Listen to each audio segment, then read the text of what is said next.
Hi, I'm your 4th District State Representative, Matt Shea. Thank you for joining me on this week's legislative update. Coming into this session in January, my focus has been on helping our small businesses across the state so they can thrive and begin hiring once again. With more than 317,000 people out of work across the state, including more than 5,700 in the 4th District alone, we need to get Washington working again.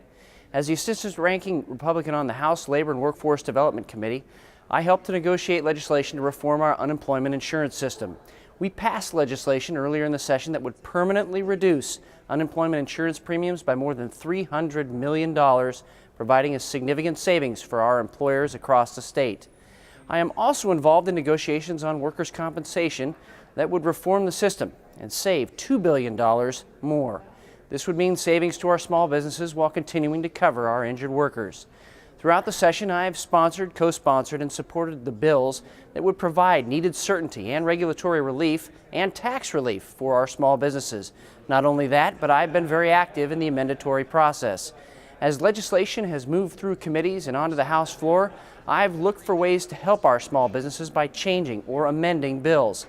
Several days ago, a measure passed the House that sets up parameters for the operations of home cottage food industries, such as making jams, jellies, apple butter, and other products from the home. I offered an amendment that was accepted, which limits agency inspections to the permitted areas of that home. For example, if the kitchen is the only permitted area, an inspection could not be expanded to the basement, which is not in the permitted area. This prevents an overreach of state agency inspections and keeps them reined in. My goal is to unshackle the American spirit and let entrepreneurs produce and create wealth in our state, not government.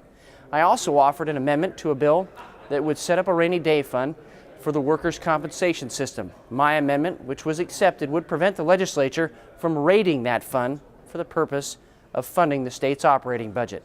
Speaking of the budget, House Democrats passed a 2-year operating budget a few days ago on a mostly party line vote that would increase state spending by more than $2 billion over the last biennium. I supported a House Republican budget that would have spent less and would have prioritized spending to education, public safety, and the state's most vulnerable population. In addition, the Republican budget would have incorporated legislation that would have children's health care programs to citizens and qualified aliens. Plus, the Republican budget doesn't rely on gimmicks such as leasing out the state's liquor distribution center for upfront cash of $300 million. That gimmick in the House Democrat budget puts the state in a losing position for the next 20 years with a net long-term loss of 80% of revenues.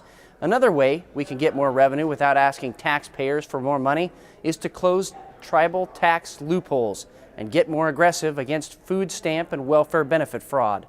And we could gain savings from a bill I'm introducing that would restrict lobbying efforts to only the state agencies' elected and appointed officials.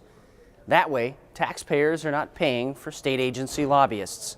The legislature has just a few days remaining to finish its work. I want to encourage your involvement. You can watch the legislative debate on TVW on your local cable channel or online at tvw.org.